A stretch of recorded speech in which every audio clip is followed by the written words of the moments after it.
What is up, ladies and gentlemen? It's your boys from the Shock the World podcast. I'm your host, Harold Heason, here in the studio without old man Tim Hanna, but with your boy, Jameson Widener. We're still here. We have some little technical difficulties, so only audio this week. Yeah, so if you're looking at the YouTube screen right now, you're probably seeing a black screen or something with the STW logo. Unfortunately, as you can imagine, with the chaos of the Astros playing in town right now, the holidays and work parties and events and everything, this is probably going to be a little bit shorter episode for this week. Due to the nature of where we record, we basically have one day, and this one day was... Well, usually we record on Sundays. Right. Sunday is Game 5 of the World Series and probably the craziest baseball game I've ever witnessed by far. If it's not the best, people are saying it's not going to be the best World Series game because it wasn't a Game 7, but it is definitely like top 5. Pretty amazing. It's amazing, and I'm definitely suffering from it today. I don't think I went to bed till like 3 o'clock last night because my heart rate was just absolutely over the charts. I mean, last night I did not make the whole thing, but so I got like a decent amount of sleep, but the 2 nights before that were like 5-hour nights. Oh, yeah. So the good news is, though, the Cougs got the win over USF this last weekend, man. Shocking. Absolutely shocking. Oh, my gosh. And if you watched the first half, you would have not thought it. But, the cool part is that our defense showed out this game. Like we've been saying all along, man, with the keys to USF is if you shut down that running attack, they become very pragmatic in trying to get that thing going. Because, I mean, Quentin Flowers threw a couple good balls. Oh, yeah. But they just never really could establish anything. No. Any kind of rhythm in the passing game. Yeah. I mean, they had that one long pass, but their receivers ran into each other. Right. you know what I mean? Like, that's the kind of team they are through the air. So, and I mean, overall, as far as defense goes, once again, DeJuan Hines killed it. Austin Robinson came back and had a really good game. Beast mode, Ed Oliver, 2 tackles for loss. Ed Oliver, air jaws. Oh, my gosh. Air jaws, literally. Air jaws. You mentioned that earlier. Bopping down footballs like little baby seals on Discovery Channel.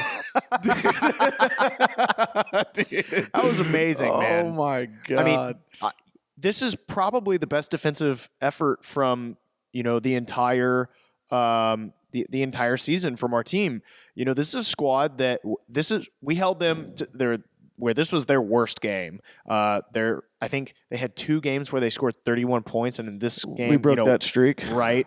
Also broke the 13-game win streak that they had. 13-game, was it 13 or more? I think it's 13 with 30 points or more. And then I want to say it might have been also had the longest. It might have been streak. Like 16 or 16 wins straight. Yeah, I could be wrong. Don't quote me on that, but we definitely ruined that. It was the nationwide record, though, which is pretty impressive. So we ended up getting that, and what seems, we got the win, but we didn't walk away, unscathed, which really sucks. Yeah, we had more injuries? Jones, offensive line. Yeah, that didn't look good. I haven't read anything. I haven't heard yet either. Yeah. Catalan obviously went out, but we'll talk about that in a second.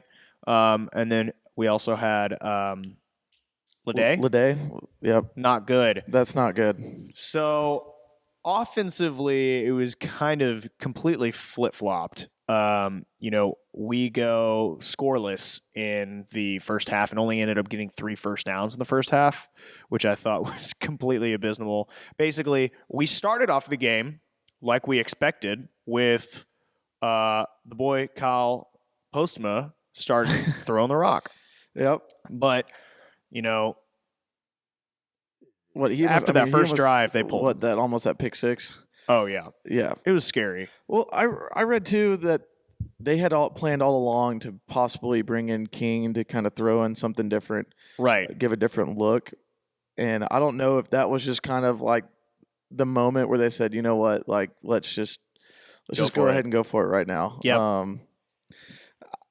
King, for a first start, I wouldn't not even start, I guess. Sure. Snaps on the road against a pretty stout USF defense. Yeah. Against the number 17 team in the country is, not a bad performance on him. I completely agree. I think a lot of it too was just him kind of settling in a little bit. Yeah, you saw him in the very beginning, Yeah. and he looked very nervous. Like, Oh, of course. he was just lit. He looked like Greg Ward's whole first season. But by the time, midway through the third quarter, he was sitting and waiting in the pocket fearlessly. Now, that's not a good thing because he's a smaller guy. In the post-game interview, or not the post-game, the Monday interview that Applewhite did today, he was mentioning, he was having limited reps while they were basically taking care of him yesterday, getting him all healed up. He's not injured or anything, Right. but they just don't want to push him too hard. But yeah, that boy's going to take a beating though. Yeah. There's some plays I'm like, dude, you got to learn to slide. Right. There was that Just one where slide. he just got demolished Yes. by the it was a linebacker, right? I believe so. I think he came out a little bit after that. Yeah. That's when they brought Postman back in. Postman ended up coming back in. Yep. So a couple of really good performances. Linnell Bonner looked great. I don't know what his pass percentage was. I saw him drop a couple balls. But Courtney Lark, he was man, 6 of 40. Yeah. 6 receptions for 40 yards. Impressive. I mean, I guess. Yeah. I'm not. I mean, that's not nothing to shout out. That's for sure. It's because we're throwing these screen passes to a guy that has the best hands in college football. Yeah. There are a couple some of of the best hands I've ever seen in college football. Well, he dropped a couple this game. He did. So, Dunbar didn't look so hot this game. And obviously Lede had some 3 issues. receptions for 19. Courtney Lark, though, man. 2 for 69 yards total. Mm-hmm. There was that one play where we ended up getting the touchdown in the fourth quarter before it was the first one, where they basically ran that same play twice, flubbed it the first time, and it was either the immediate play after that or on third down where we threw it, and he ended up connecting, and we ended up getting that touchdown. But yeah, that was a beautiful throw too. Yeah. By old boy Derek King on that one. I hope this coming week against an East Carolina team, they really kind of maybe open it up a little bit for Derek King this week. I think they kept it very, very, very simple for him. Obviously, I agree. The only thing I'm kind of worried about is we're still so predictable. Yeah. When we're doing on offense, and Derek King's athletic, freakish ability in order to improvise and run around all over the place. It's basically kind of like what Greg Ward did in 2014 when he was introduced. Right. It's basically saving Major's ass right now. Yeah, I mean, a good quarterback, or an athletic quarterback, I should say, can overcome the mishaps with your offensive line play. Correct. The mishaps and the actual play calling itself. Yeah. Once a play is just broken already, it's sniffed out. He's able to kind of bail you out in situations. That's almost what happened in that last drive. Really, without that McDowell, wow. Yeah. I mean, that kid hasn't done anything really significant all year. Yep. The only time his name ever gets talked about on this show is about him muffing punts. Pretty much. So, I mean, for him to come out when Lede goes down to get a huge that was awesome. kickoff return to get us, already at midfield. And then, we're going to have offensive line. We saw the offensive line get absolutely broken down. Yeah. Basically 3 straight plays. And here we are, 4th and 24. And King just happens to throw one up. And the boy Lark, he's tall. It happens to go through a USF defender's hands. It goes through his own hands. Yep. And then just hits him in the chest, and he's able to bring it down. Luck. That's luck, guys. That's this game. In a lot of ways, we're super pumped because yes, we got to win over the number 17 ranked team in the country. That's awesome, and kind of save our neck in the chance to maybe go to the conference championship. But I said, maybe. Yeah, it's refreshing because we're seeing our two go-tos and most productive guys on offense in the past, which was Kyle Postma and Duke Catalan, are now both not playing. Unfortunately, Duke's injured.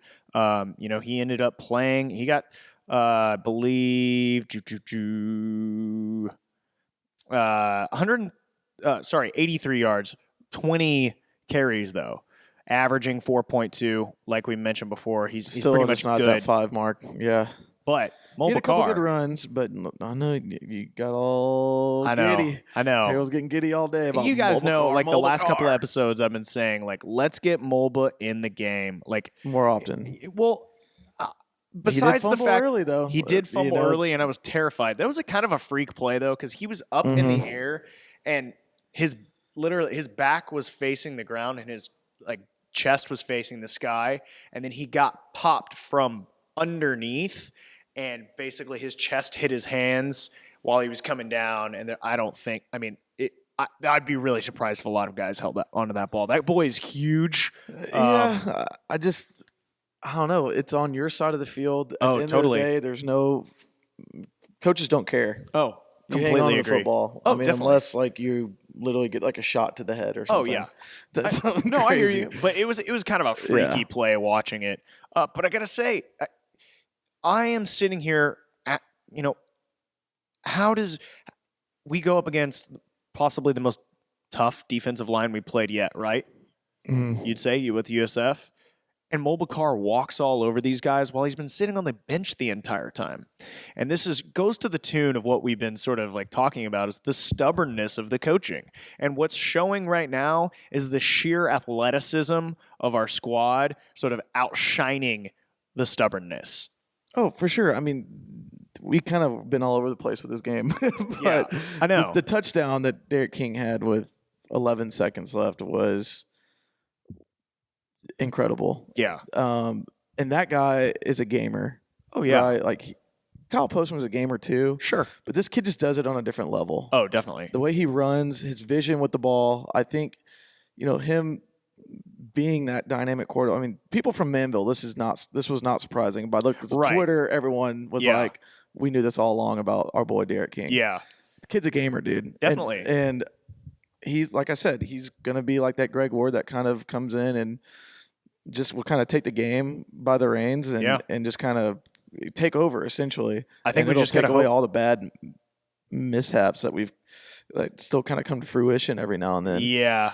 I mean, if he stays healthy, that's the question. If he stays healthy, he's going to have to learn, boy, just get down. Please. Yeah, get down. Dude, get down. Because, don't put yourself in a situation that you're going to have ultimately hurt yourself, but you're also going to hurt the team by you going down again. Right. And the quarterback situation that we've had this year is kind of a summation of what's going on with our program at the moment. You come in and you have this highly touted guy. I was talking about to Papa E about this earlier.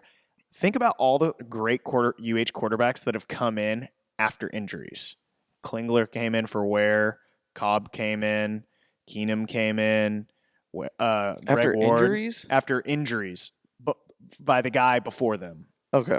So even when Piling got injured, I don't think Crawford Jones lost a game, and we didn't lose a game until he came out. Game. Just one? Was it the one at home? We lost at Marshall that year. Marshall. And that's what kept us from going to a bowl. Yeah. So, but yeah, no, that's interesting. That kid's just a gamer, and I think too the difference is, the way him and Postma are on the field, like they give it their all. I'm not saying that Kyle Allen doesn't. Right. I don't think Kyle Allen's a gamer. I just don't think he has that killer instinct. Not as gamer much. Personality. Yeah. Like, for instance, Deshaun Watson, I don't want to bring up the Texans, but I'm sure most people can relate. It's in the same city. We're Houston fans. That dude's a gamer. Yeah. From what he did in college. Oh, my gosh. Threw picks every now and then, but he always won games. Happens. And he always won games in the biggest of moments. Yeah. And situations. Definitely. And that's what Greg Ward was amazing at. Oh, yeah. Wasn't necessarily his where you diagnose a guy in NFL combine. Right. He throws a ball, this, and this. No, he's a gamer, dude. No, yeah. He's just going to ball out. Derek King's going to be our gamer. I completely agree. And one of the things I was talking about off air was, we've gone from Kyle Allen, then we went to Postma, and now we're kind of getting back to the Greg Ward style guy, like we were mentioning. But people got to remember, like, all the naysayers, right? I'll even say I was kind of worried about it. It was not in my front of mind of what we needed to fix. Now it's ending up being great, but this guy's smaller than Greg, but he throws he threw way better balls and had way more. I think he had better pocket presence than Greg did at this time. I think it took until last year to look like that. I don't know, man. That's kind of close to call. I'm just saying, for one performance, I thought he threw the ball very well, which is something I was worried about. A shorter guy like that, having to see over the offensive line, he threw some really good passes. Mm-hmm. No, he did. It just scares me, his size, dude. Yeah. That's the only thing that is just kind of like just worrisome. I just feel like he's one hit away from, right. Hopefully you don't have to burn a shirt, right? But it says they wouldn't burn a shirt at this point, dude. It does say a lot, though, that we went from backup and then put King in and didn't even give Kyle Allen a look. No, because, dude, Kyle Allen can't succeed with this O-line. Yeah. In this style off, he can't. It's impossible. So my question for you, without getting into too speculatively, what happens? Does he ride the bench? Does the number one quarterback recruit in the country in 2014 or whatever, 13 or whatever, ride the bench? He would have to transfer to a Sam Houston. Yeah. That's where he'd have to go. He's only had North Dakota State? Have one more year. I just don't see I don't even know if the only way possible. Shoot, I don't even know, man. Do you think we would release him, or is there an ability to pull something like that? What if he went back to Arizona for family reasons? I mean, there's always those kind of things on the table. I'm not the expert. Tim would probably be able to. Sure. Tim kind of dives into all that kind of shenanigans. I'm just wondering, all the different possibilities. But overall, the Cougs got the win, and we're setting ourselves. We didn't lose 3 straight. Here's the thing, and I'm not going to be Tim is our sunshine pusher, and he's not here right now. While that was it's a great win. Trust me, it is a season-saving win. Oh, definitely. I knew all along, we obviously have the talent to compete with the best in this conference. Yep. And athletically, we were toe-to-toe with anybody. Yep. So we got some luck on our side finally, and our defense, shut down, one of the top rushing attacks in the league, and then that's, with them, that's kind of their, kryptonite.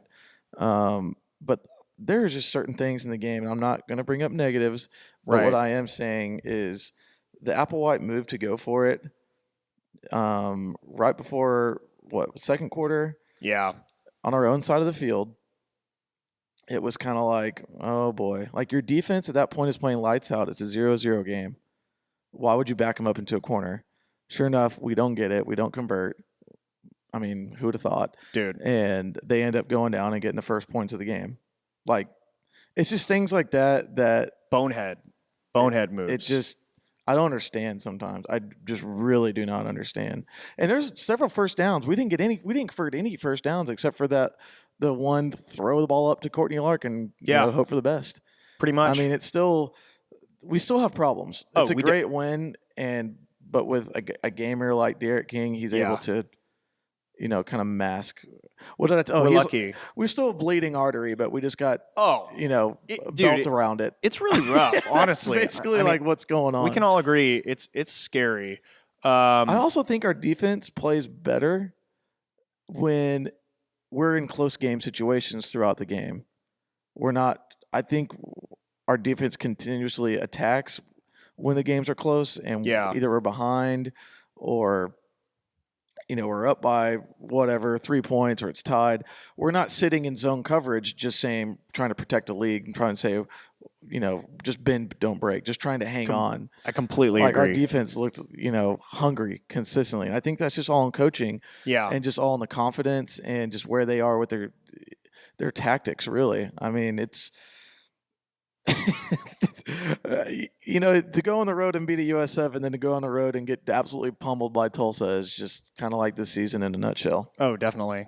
Overall, though, Cougs got the win, and we'll move on to wrapping up the rest of the American Athletic Conference this past week. So what we have, top to bottom, we've got our boys on Friday, Memphis, ranked at 24, beating Tulane by a solid 30 points. This was not close at all. Memphis goes out and scores 14 points in the first quarter, 21 in the second, and then another 21 in the fourth. I mean, it kind of looks like Memphis or Tulane could have come back, but we knew that this was going to happen.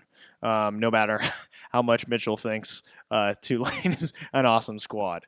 I don't know if they're awesome, but I definitely think they're on the come up. They're doing things, seem to be doing things a lot. He's got it in the right direction. I'll put it that way. Definitely. So next we've got the SMU Tulsa game. Pretty close, honestly. Yeah. Tulsa ends up losing just by 4, 38-34.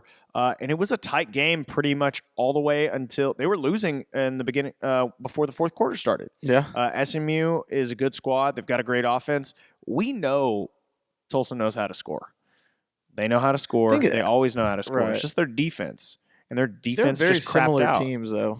So definitely. They matched up, very similar with each other. I mean, SMU a week ago was on the road and losing to Cincinnati at one point too. Yeah, I believe in the second half, or right before into the first half. I'm not sure. But, yeah, I mean, I think SMU people don't need to get carried away either by sitting at that number 2 spot in the West right now, because you're about to really go through a stretch of some real tough games there. Cowboys.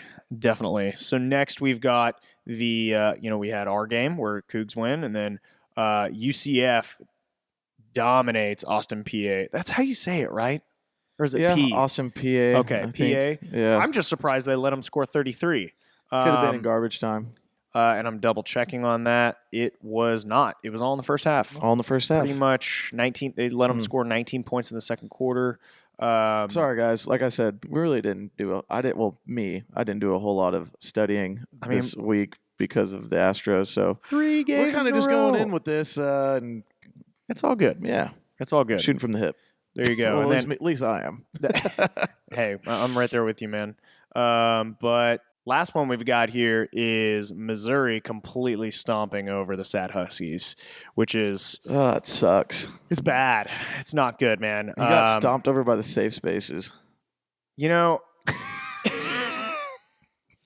I don't think there's a worse team to lose this bad to, but it just goes to show Missouri still does get SEC talent. Yeah, and they have more talent. It's going to take them a while to come back, but it is what it is.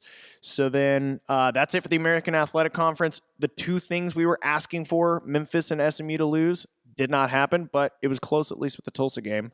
And then next we have our games from the rest of the week. So our other big games would start off with the Oklahoma State-West Virginia game. Really good game, honestly. We were watching that and back and forth while the UH game came on. Mm-hmm. And this week was a tale of comebacks. Oh, for sure. Oklahoma State ends up winning, but it looked like it was going to be a beatdown by West Virginia. But then they settled in and just went to town on them boys. Exactly. And then Morgantown went into a frenzy. Normal. I think they were burning couches and all sorts of other stuff. I did not see that. I saw a video of some police officers shooting gas cans. Oh yeah, I did see that. Yeah, I didn't know what that was from though. I was at the office. Those riot breakup smoke smoke screens out on playing Call of Duty over there. Oh my god! But yeah, so Oklahoma State continues to win. Next we've got gonna be a contender. Oh yeah, definitely. Next we have number 2 Penn State at number 6 Ohio State. What a game. This might be one of the best games of the entire year so far. Absolutely. I mean, JT Barrett is a freak. Saquon Barkley is a freak. Even though they held him, I believe, 40-something yards rushing, that opening kickoff was just epic. Yeah, I thought that was going to just set the tone for the entire game. I mean, I thought and it did for the first half. Pretty much. And then the second half was just Urban Meyer's the truth. I think I think what you're with, that's a top 5 coach matchup. I think Franklin is the truth. Franklin's going to be really good too. I think he's going to be one of the next perennial top 5 every single year. And I believe we called Ohio State to win that game just because y'all did. I thought Penn State was going to win. I wanted Penn State to win. Yeah, I really did. And I don't know why, but I just.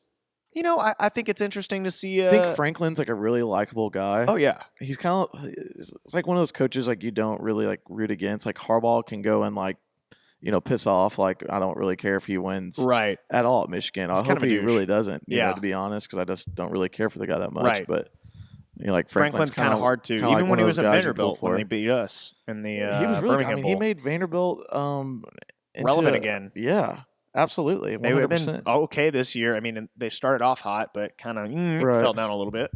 After Bama came to town. Yeah, they just got beat the hell up. But Ohio State won this one, and we'll jump on to the next game. So that's going to be the NC State Notre Dame game, and the boys, Notre Dame, pulled this one away. Where's all the Brian Kelly getting fired after so-and-so weeks? I know. Now? It's silly. Kind of like what we were with like old boy Kevin Sumlin. Oh, yeah. Thinking same thing in Aggie land, but they're doing all right. Going to get fired. Oh, yeah. Well, they just lost to Mississippi State. Yeah, but now they're crying for after Florida lost this week for Florida. Dan Mullins on the hot take for maybe going to Florida if Frost doesn't. Ooh, so that taking him basically back from Mississippi State. Yeah. That'll be interesting. Yeah. I think that's going to be a job that's going to be really intriguing to see who lands over there. Yeah. Next, we've got possibly the most insane upset of the week so far, and that's going to be number 4 TCU losing to Iowa State 14-7. Iowa State. Yeah. When was the last time you saw a score like that from TCU? Like a long time. And Iowa State's the almost truth. Like anybody in college football. 14-7 games are that's not really heard bad in college football. I mean, that's what our first half looked like. Basically, it was 7-0. You know, it was awful. It was awful, but still, I mean, I don't know. I think Iowa State's on the come up. That people are already saying that they're going to try and pull him to the next big gig, but we'll see. You just never know. I mean, God, TCU, like that's such a letdown, though. I know it's Iowa State, and they've been playing really, really good recently. Let's be real, but. I mean, dang! Like you were in the driver's seat, definitely for the Big 12 title. Now Big 12 is just one big old mush pit right now. A bunch of one-loss teams. Well, actually, no, yeah, yep, pretty much. It's crazy, but it's okay. I just want to see chaos in the Big 12. Personally, they screwed up on their decision. Yep, and they will have chaos. Yeah. What are they going to do when there's no divisions? It's going to be like you're going to have like 4 teams with 1 loss. How do you do that? Well, they're going to have the championship next year, right? Loss, they're going to have a championship game, right? Yeah, they're having it this year. It's this year? I want to say it's this year. Don't quote me on that, next year, but I want to say it's this year. Truth. Well, I think that's about it for this last week. Obviously, we're cruising and kind of trying to just wrap everything up. And burning. There's a lot going on this week. Stros, exactly. Halloween's. I know. Work events. When was the last time College World Series was on Halloween? That's crazy. I don't know.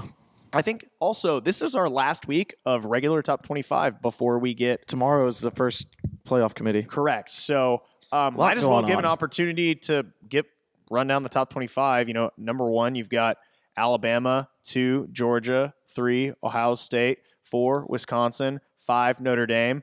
Very switched up. I think Wisconsin's very underrated. They always are. Then in the next jump, you've got Clemson at 6, still a freaking amazing team. Penn State jumps down to 7. Oklahoma's still sitting in that, right around the 10 spot at 8. Miami, people are not giving enough love to. They've got their issues coming in at 9. And then TCU drops all the way down from 4 to 10. Fortunately for Miami, until they won't play Clemson, I don't believe, until they would match up in the conference title game. Yeah. What hurts them is that Florida State has just been inept. Yeah, trash. Because they lost to Boston College this week. Like pegged. Yeah. Like 35-7 or something like that. That's not a good look for them. Nope. But next in our next chunk of 5, we've got Oklahoma State coming in at 11, Washington at 12, Virginia Tech creeping back up there at 13, Iowa State now from freaking 25 up to 14. They're 6-2. Good God, if you'd have told me that Iowa State would have been number 14 in the country, I wouldn't have believed you. I wouldn't either. And then last you have, for this 5, you've got UCF, the last unbeaten and the lowest ranked at 15. They played some decent teams, but you still got to kind of hold off. There's a lot of these teams that I think could still hold their own with UCF. And honestly, if we played on our best day, I think we could do well against UCF. Yeah. I don't know, man. I think UCF's playing really good ball right now. Scott Frost has got them on another definitely another level this year, it looks like. Cool. So the next 5, we've got 16, Auburn, 6-2, USC at 17, Stanford at 18, LSU at 19, and NC State at 20. NC State ended up losing, but they didn't really move down that far. No. Notre Dame's a hell of a team. They're still a good team. Next, and then our last chunk of the 5 before we get into our college football playoff rankings next. I guess tomorrow we've got come out tomorrow. Mississippi State, Memphis, pulling back up at number 22. So we still have 2 teams from the American in here. Arizona now ranked. We will now have played Arizona, 3 Tech, ranked teams. Teams that have all at least been ranked at one point in time. 4.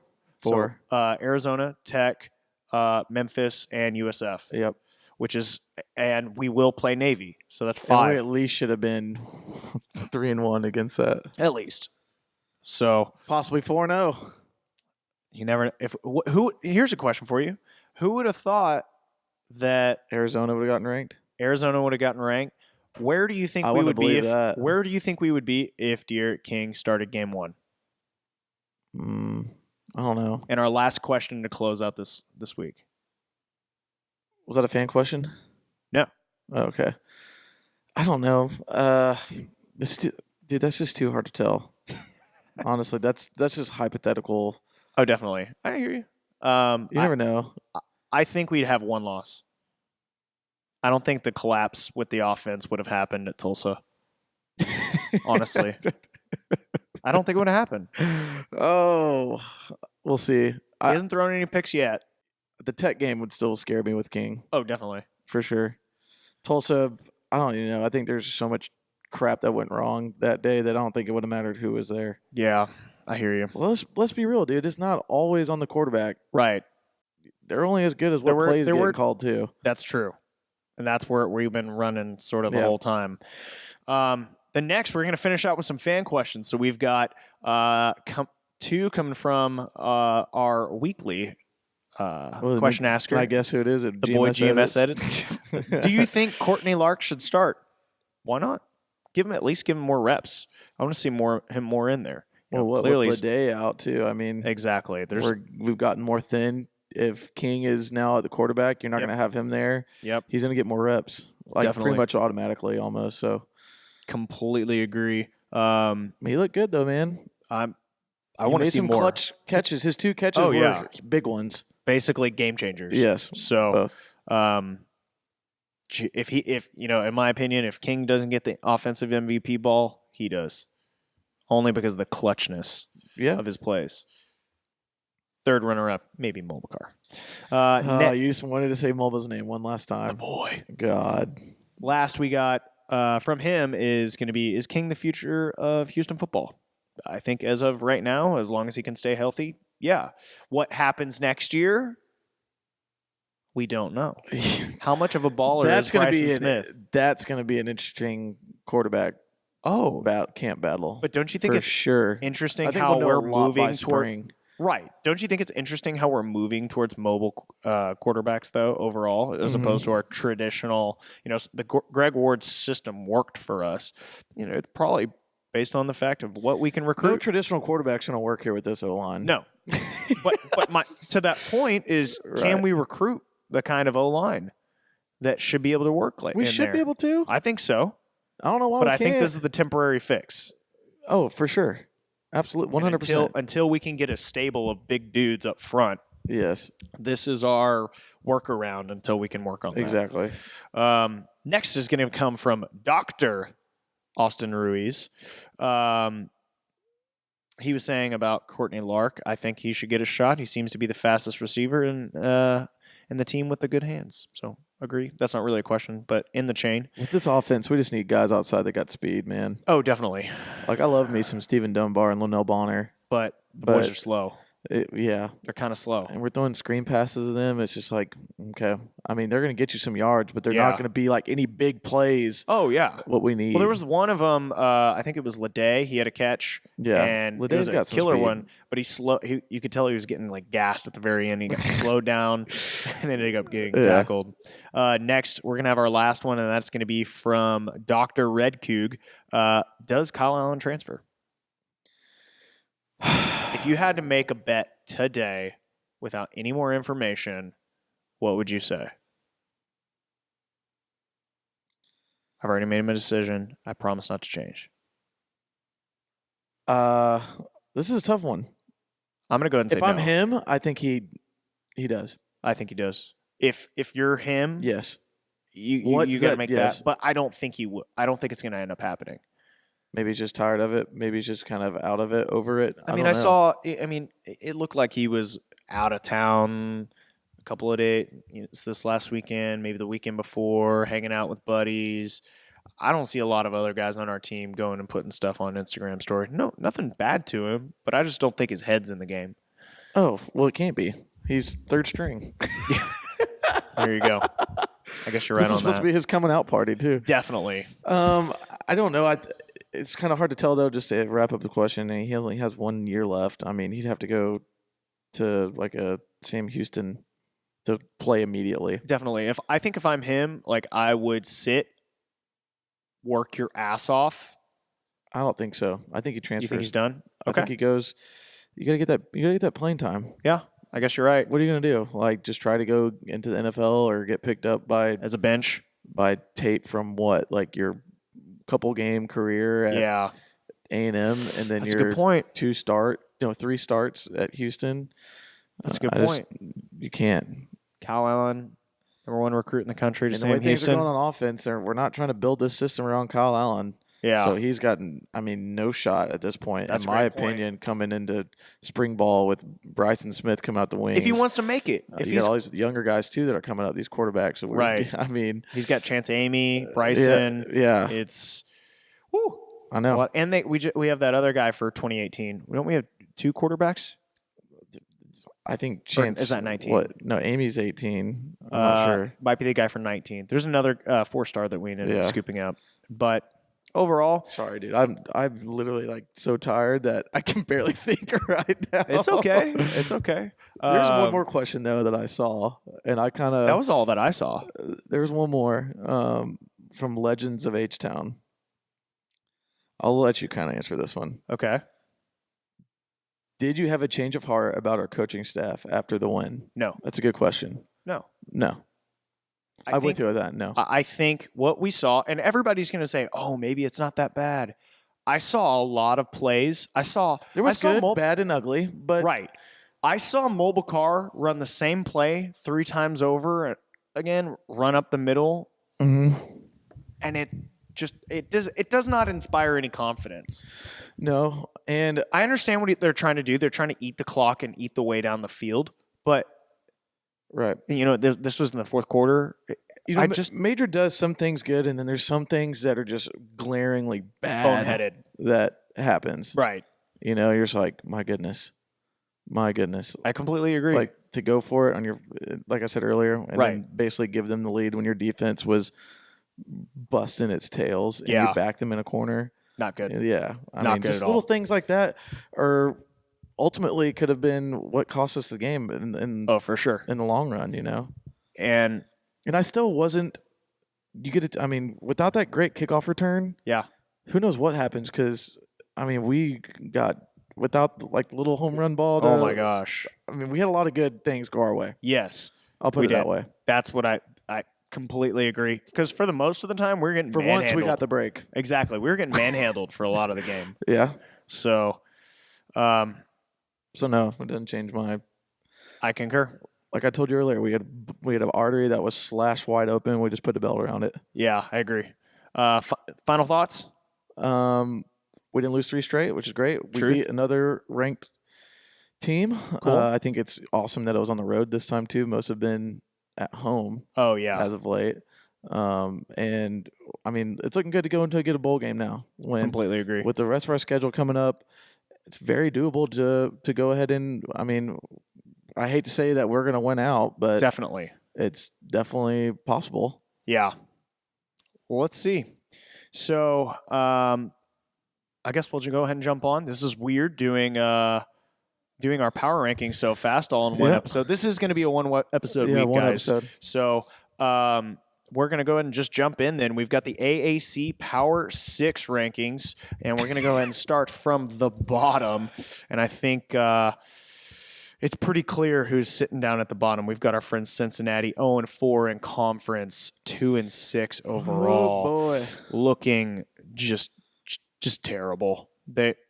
I think there's no – when you don't have a single win in conference, you can't be anywhere but the bottom. Next, though, is just getting shied on. Yes, and you might think, okay, at 11, who else has the second to worst record in the conference? Maybe Tulsa. Personally, I think you and I both think this. They're not as bad as ECU, and we're putting ECU at number 11.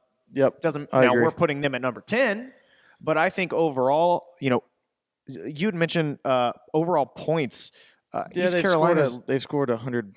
I believe it was like 100 more points. 120 more points than East Carolina. Than East Carolina has. Yeah. I think there's no way that East Carolina could beat them, maybe even at home. I don't know. I mean, it is college football, but they're both not good. Yeah. So 9, somehow escaping the bottom 3. We've got the Sad Huskies, even though they just got completely butchered this last week, but continue to be bad. I mean, the bottom half of our conference is bad, guys. It does not look so hot. I mean, but it's also a test. We put Temple. No, we lower. put Temple at 8. I mean, I don't know about that. Maybe okay. We'll go your way, but I think the completely dismantling of the game last week by Missouri kind of stands by that, and I think Temple's a better team than they are. Next, we've got number 7. We've got our friends Tulane. Tulane ended up losing this week, but I think it's funny because they're 1-3 overall, but I think they're still a better squad than any of these teams below. I 100% agree on that. I would be much more worried about playing them at home in 3 weeks.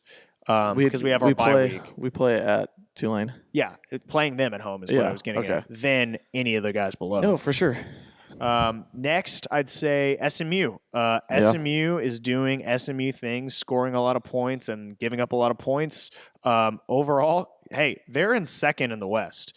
When you look at this breakdown, it's really interesting.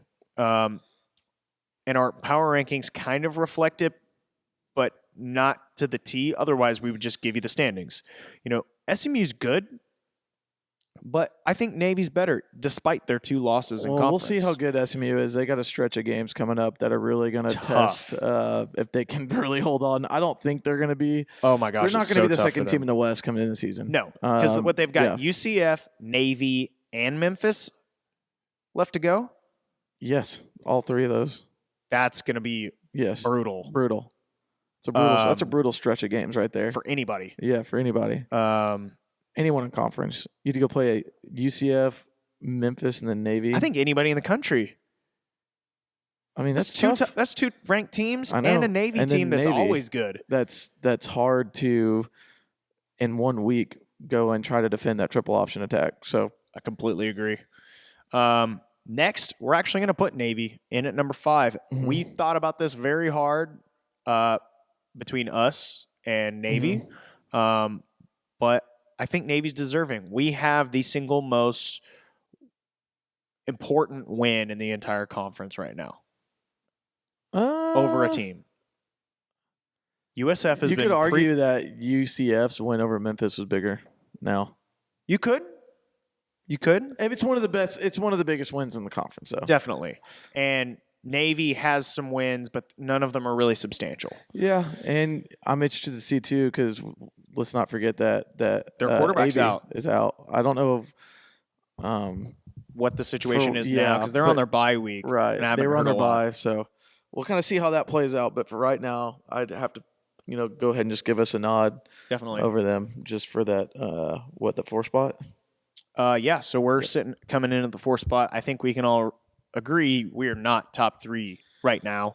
Not maybe if our only losses were to Tech and Memphis, but because of the loss to Tulsa and Tulsa literally being so bad that we just we can't.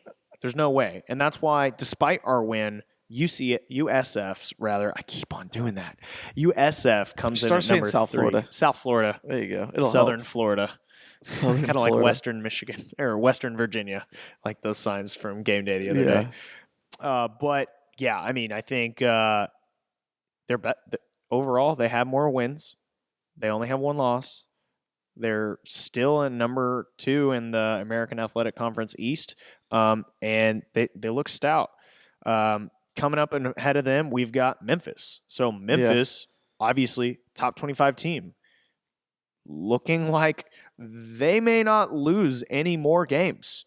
So if we go ahead and take a look at it, they basically have just gonna piss me off, dude. really easy games. Tulsa and Memphis games, my Oh, God. definitely, You're because talking those about- should have been in the bag. I know, man. But coaching in the second half didn't really help us out. And then at number 1, we've got UCF, I think the only undefeated team left in the conference and probably the most scary in my opinion, and has in the beginning of the season I thought they were going to be a sleeper team.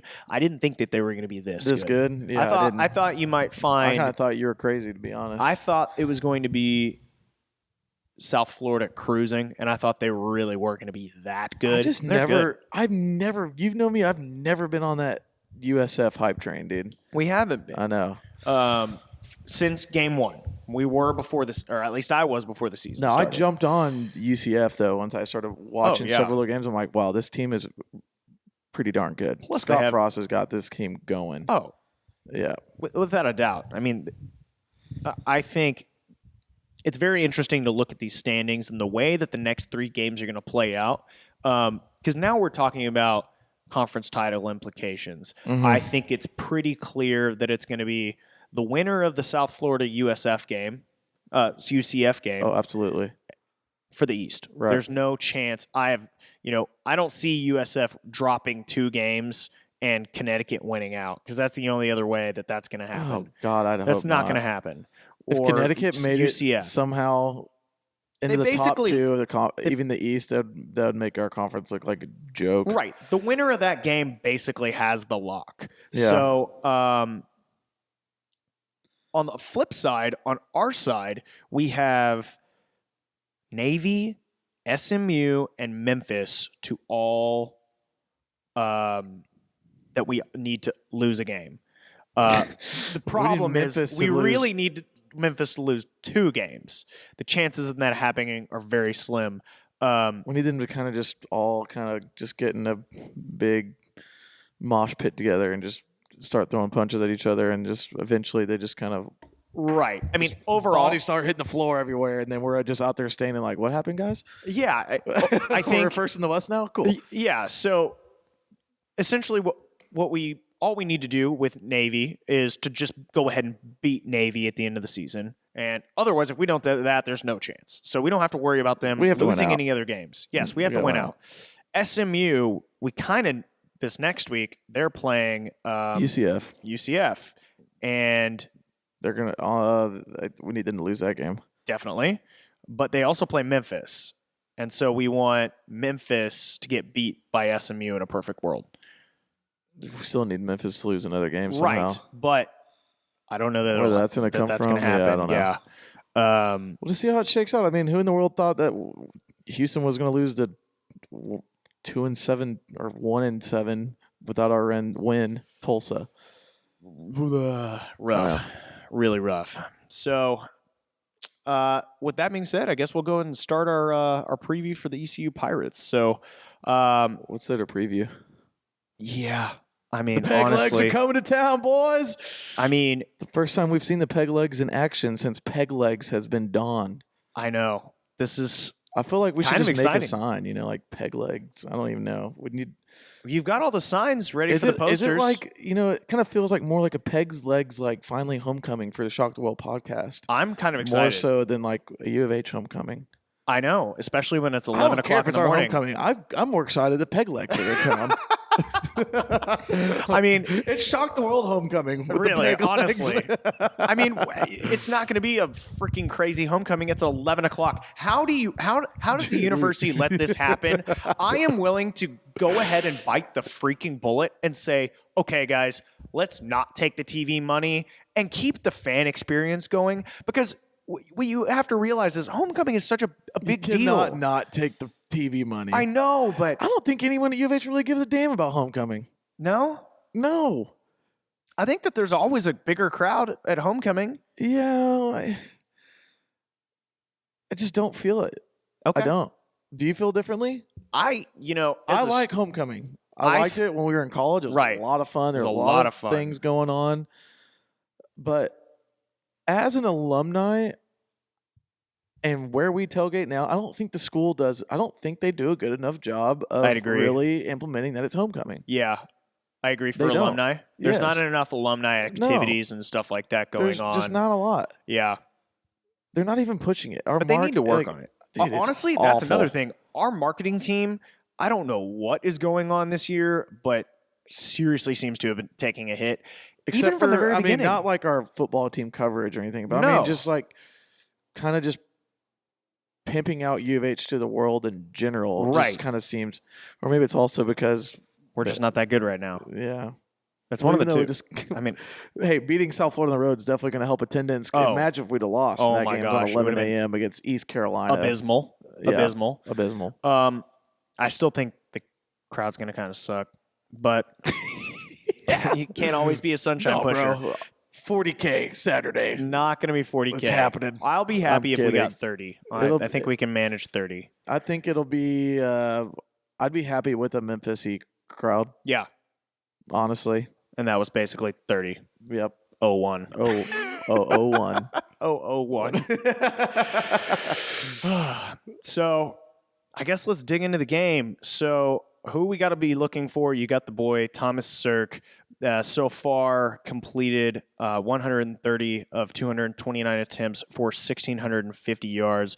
QB rating of 123.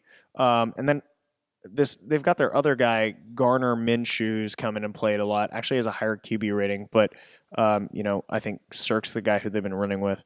Then you've got on the rushing statistics, you've got your boy Hussein Howell, who's pretty much their number one guy, Right. despite the fact that he only has one touchdown, which is not good. Nope. Basically, they have only one running back who's only had 140 yards in total for 2 touchdowns. Mobile Car has beat that pretty much in one game. Dude, they're not a good football team, man. No. And their defense is not great either. No. They get pegged quite often. They do have some decent receivers, though, and David Grayson is their number one target. He's got 47 receptions for 795 yards. Very impressive, averaging 16.9, and his long is a 75-yard touchdown with 6 touchdowns in total. And then they've got Trayvon Brown, who's pretty much their next go-to guy with 458 yards for the year, actually averaging more at 17.6 Right. with a 95-yard long, which is kind of cool, and 3 touchdowns. Everyone else, it's kind of just like here and there, onesies and twosies, and not exciting. This team's not exciting. Yep. This is the podcast we've been dreading to record all year because of just how. I don't know what you're talking about. I These think are my there's peg nothing leg to talk. Pirates. You're peg leg pirates. I think you have to look at it from this way. Okay. And this is what I think. I think this is what, if you're a fan going to this game to watch, is really see how this team can handle a team that we are far more superior than. Good point. Are we going to go out there and handle it like a Tulsa? Right. I mean, this team, Are we going to handle it like Rice? right. I mean, we're 24.5 spread favorite. Right. And, dude, East Carolina's gotten pegged. Hard. 63 points given up against UCF, 61 points against South Florida. They let UConn put up 38 on them in a game that they did win. And they won against BYU. BYU was awful this year. Awful. And these are just some of their last couple games here. They lost to Temple, put up 34. Like, jeez, this is telling. Like, we've got. definitely. This is a game where you want to get Derek King comfortable, get him Oh, rolling, definitely. get the confidence in the team back together because they're Yeah. going to have to go on the road, beat a decent, sometimes scary-looking Tulane team, Yeah. and then getting ready for Navy. Like, Navy. this is going to be a telling game on the coaching staff. Definitely. Do we go out there and put together a solid first half, Sure. get a lead, and then sustain it and keeping the foot on their throats throughout the second half? And that's one of the things that we have yet to see. I know, and that's what I'm kind of. I don't want us to let up. Right, and that's what I'm kind of interested in seeing. How is it all going to play out? I don't think Applewhite is a run the score up kind of guy. I just don't. I don't see it from his demeanor. I don't see it. He constantly makes these like, why would I do this if you've got this going on and we're just going to take this risk? There's too much risk taking and not calculated like precision from what I get from him. And he actually talks about it. Like that's not coach speak. That's kind of like he's learning borderline dangerous. I know, and I try to stay. I would say stay positive, but just as far as game management goes, and kind of learning from past mistakes and kind of building off of those mistakes. But we've said this. East Carolina not only is arguably the worst team in the league, right? In my opinion, I think they have probably the worst head coach in the league. Oh yeah. Now, like, you could sit there and say like Tulsa's bad, but I firmly believe Philip Montgomery is a good coach. Probably one of the best coaches in the league. I'd agree. And that's, to me, he's got a lot less to work with than ECU does. Oh, yeah. Well, think about it this way. Not including football, because the Carolinas never traditionally produced a great football team, but baseball and basketball, both of them always have good teams. They've got a fertile recruiting ground, and their AD has really just kind of squandered it all. Screwed the pooch. You talk about all the North Carolina basketball teams that are killer, and ECU was dead last. Same with baseball last year until their run up at the very end. They also had the highest attendance for football, I want to say, in the crazy. Conference. Maybe not average. this season. No, average, though. But I mean, even like back to going to the Conference USA days, they were putting over 50,000 people in there. I know. So I think he's gone. Probably after this year. So that's my biggest thing is, are we going to let a Montgomery peg leg team outcoach Major Applewhite and the boys? I certainly hope not. Well, that's what I'm really going to be watching this game. And that's a good point, because that should be what everybody else should look to too, and our Coug fans, because you can say, oh, heck yeah, we just got this win over – I just said heck yeah. We just got this win – yeah, I know. We just got this win over USF. We're awesome now. Cougs are back. Now, definitely, it's a great win. But if we don't see clear development this week, you better still be keeping your eye on Major Applewhite and the rest of the coaching staff. It's very this week's going to be very telling. I completely agree. This is by far the easiest game on our schedule. Yeah. Well, besides Rice, I would say. And it's kind of sad to see East Carolina like this, because honestly, I think East Carolina has a higher ceiling than a lot of these teams. Yeah.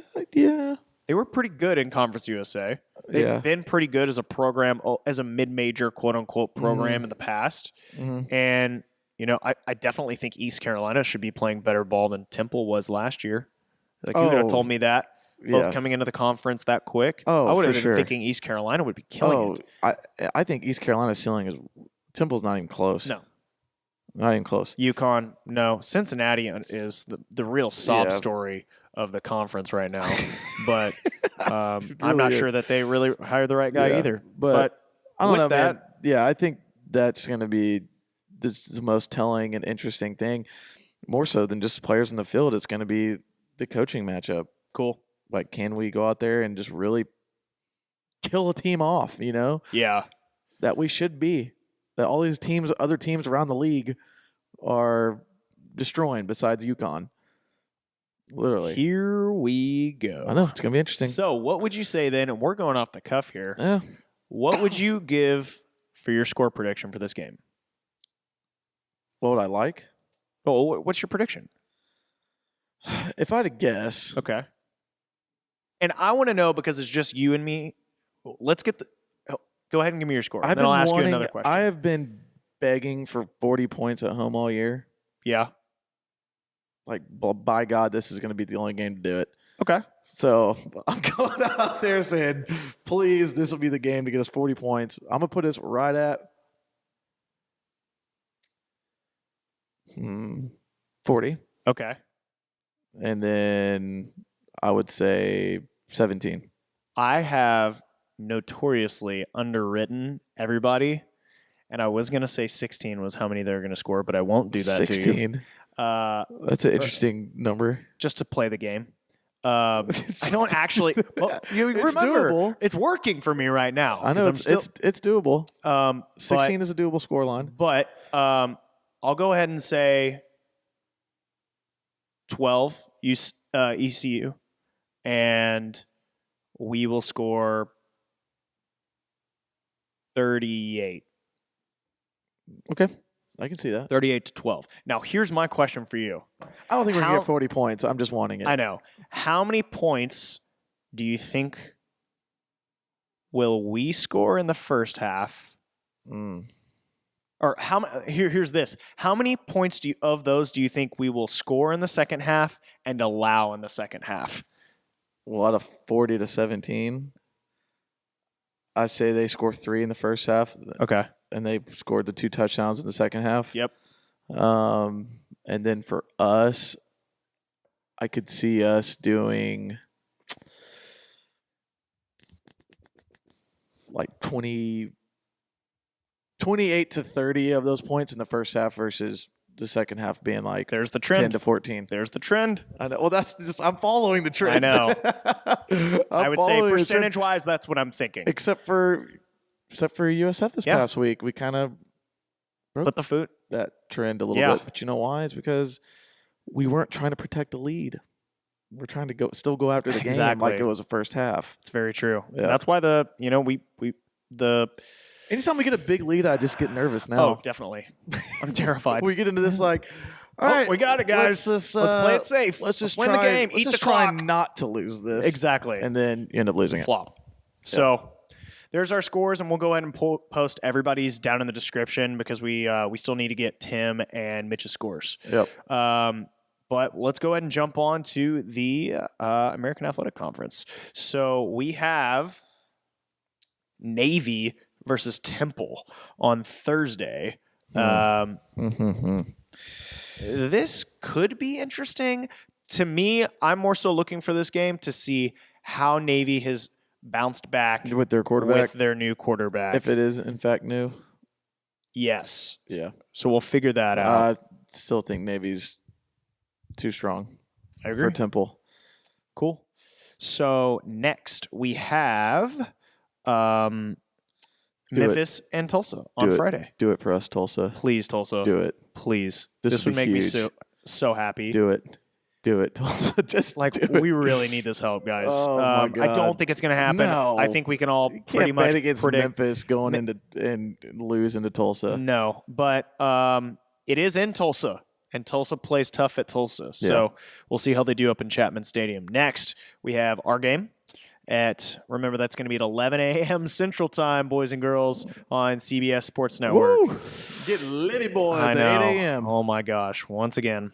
Next, we have USF and UConn. I'm interested to see how USF comes back and bounces from back. a loss. This, to me, I want to see USF win this. This is a game that they were supposed to play earlier in the year. Yeah, this is one of the ones that got rescheduled because of the hurricane. So I want USF to be good, right? I want us to make sure that we need USF to go in there and destroy UConn. Yeah, basically for the conference sake, for our sake. Yeah. You don't want this number 17 win to just look just completely agree. Meh. We need them. And they bumped out of the AP poll this week, but they were still in the coaches poll. Yeah. So my best guess, they go ahead and win. They're probably going to win the next 2 games, and then who knows with the UCF game. We'll talk about that later. Right. The next, Cincinnati and Tulane. Real tough one over here. But dude, I think Tulane's going to win this one. Yeah. It's in New Orleans at Yulman Stadium. It's on ESPN 3 o'clock. And I think that Cincinnati just really, I mean, this would be a great moral victory for them, but I don't think it's going to happen. And there's no way that either of these teams can go. Essentially, Tulane is battling to go to a bowl game. If they were to go undefeated from here on out, they would be 6-5. Yeah. I'm going Tulane on this one too. Cool. Next, and our last game for the American Athletic Conference is going to be UCF SMU. And I think we want UCF to stay at power for the conference. I think this could be a good one, though, in the first definitely first quarter or so. Obviously first quarter. I'd say first half, pretty close. But I think UCF ultimately pulling away significantly. Yep. By the time the fourth hits and getting the dub. I completely agree. And the good news is we have some really good games. We'll do a little bit more since instead of just Big Five, because there's a lot of good stuff to talk about. I'll just go ahead and start on early morning on Saturday. We've got Texas TCU up in Fort Worth. That's going to be a good one. I would love to see TCU rebound, get the win over them. Oh, for sure. But at the same time, I don't know. Recruiting-wise, it's a toss-up. We compete, I think, more with TCU's. For sure. To try and get those guys. I want to see Texas have a losing record this year. They're on their way. They're 4-4 right 4-4. TCU 7-1. So next we have they're gonna be 4-5. Texas A&M versus Auburn. So Texas A&M in Aggie Land, coming off a loss in Aggie Land. It's at the same time as our game, which I really hate. And coming off a loss too in Aggie Land. Yes. So Auburn, though, I'm picking pretty Auburn. legit. And I'll go Auburn on that. If they lose this game, do we start hearing hot seat rumors again? Absolutely. About Kevin Sumlin? Because this is a time of year. Yep. They always falter. They collapse when they get into the heart of their SEC schedule, man. Definitely. Every single year. Next, we've got number 7 Penn State, number 24 Michigan State. Both teams that I thought were going to win this last week. Penn State all the way. Yep. Michigan State's a much improved team. They are. But the fact that this Michigan State team is doing what they have been with all the nightmares that they've had to deal with, I've always kind of liked Michigan State because they're Michigan's rival. And I like their coach too. So agreed. He's awesome. I like Penn State. We're going Penn State on this one. Cool. Iowa State, West Virginia. West Virginia just popped out of the top 25. Don't need to talk about this one too much, but chaos in the Big 12. It's at West Virginia? It is. It's Morgantown? Yeah, and West Virginia is actually favored. I would not be shocked if West Virginia goes in there and pulls out this W. Whew. Let's see what happens. Here we go. Next, we got Stanford, Washington State. Big game. Mike Leach has kind of faltered in the last couple of weeks. Yeah. I think it just goes to show, I like Stanford. I do too, right now. Yeah, even though Stanford looked kind of shaky. Last Thursday against Oregon State, but a couple of games. Yeah. That's tough. Next, Iowa versus Ohio State. I think that's a no-brainer. Iowa's pretty trash this year, as they always are. Next, we got NC State Clemson. Could be a really cool game. Could be a really interesting game. Clemson's favored by 7.5. I like Clemson. So I like Clemson too. I think they're still going to end up winning the ACC, and I would love to see them back in the playoff. I've always kind of liked them. Next, Oklahoma versus Oklahoma State. Oh boy. I didn't know it was Bedlam weekend already. Yeah. Oh, they moved it up. They moved it up this year because they didn't want to have it at the very end, right before playoff rankings or any of the rankings before the conference title game. Right, so that people didn't get beat up. Well, it was. I think they were worried about having a rematch in back-to-back weeks. Oh, that makes sense. Yeah. But both 7-1. Oklahoma's ranked 8. Oklahoma State's ranked. Where is it? I think it is. Is it Norman? Boone Pickens Stadium. Ooh. So it is in Stillwater. Yep, I'm gonna go ahead and pick Oklahoma State. Okay. Changed my mind. In the beginning of the year, I thought Oklahoma was going to go literally all the way with Baker Mayfield, but he's just a total, utter douche lord that I want to see him lose. Did you see that shirt he wore this week? I liked it. I still think he's just I liked it. Pompous ass. He is. I don't know, man. I'll go Oklahoma State just for the cousin. All right, there you go. And keep Tim safe. Yeah, keep Tim safe. Next, safe zones. One that is always a big game, 19 LSU, number 1 Alabama is Alabama. You sound like some of them down there. I think the Cajun Cookie Monster is going to lose. Alabama's favored by 21.5. I don't think it's going to be that big of a spread. I think it's going to be a much closer game. But I think Alabama wins by 14 or less. I ain't picking. Yeah, I'm not picking against Alabama winning. Without it. I wouldn't. But no, this is one of those games that can go that way. Anytime. Next, we've got really good ACC matchup. Virginia Tech at 13 playing Miami. Miami trying to keep their hopes alive to be the ACC. God, I can't say anything. Title. Tired, bro. I know. We're dead. We're almost there, though, guys. Just stick with us. I'm picking Miami. Yeah, I think Miami's going to go all the way. I think they could possibly beat Clemson, honestly. And I think it would be. Shoot, you never know. Syracuse beat Clemson, so of course they can beat Clemson. Indeed. And then last is probably one of the most interesting games for us as far as former opponents go. 23 ranked Arizona against number 17 USC. I'm going Arizona on this game. Oh, that's a statement right there. I do not think USC is good at all this year. I'm sorry, Helton. You're our boy, but we'd love to see you as offensive coordinator. You want to come home? Yeah, exactly. So USC's favored by 7 right now. I hope Arizona wins, just for the guys over at Wildcat Radio. Definitely. I mean, they've been working hard on a lot of stuff that we'll probably be talking about later at a future date, which could be pretty cool. But overall, man, that's the big games for this week. Yep. Hopefully the Cougs can go up and make some stuff happen. We need a dominant performance on Saturday. Otherwise, I'm going to still continue to feel this is a game that's just begging for us to turn the Jets on. Oh, definitely. And really go out there and I really don't think that there's a way that we're going to just completely flop and lose. But I can see us. Yeah, I don't see. I pray to God. I think Derek King is what we needed to change. We'll see. I don't know. We'll see.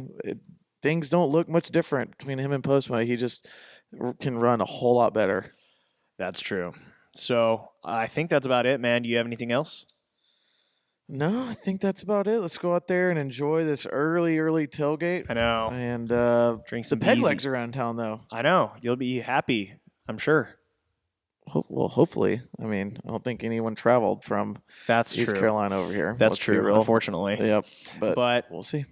Cool, guys. So thanks for bearing with us this week. Yeah. It's been kind of a crazy one for us. We're tired, so I know I sound like a zombie right now. We're both zombied out, and I have to leave now, basically. So please remember to catch us on all our social media, Facebook, Instagram. If you are watching this on YouTube still, because that's just where you watch your stuff, we thank you. Subscribe, like the video. It really helps us out. Tell a friend. Obviously this week we had some issues, but every single week we're pretty much giving you guys 2 videos. So if you're a podcast listener, like a lot of you guys are, we totally love it. But if you want to just give us that subscribe over on YouTube, do us a favor. Click it. Help One your little boys. click. So I think that's about it, though. And we'll catch you guys next week. All right. Go Cougs. Beat the peg legs. We're out.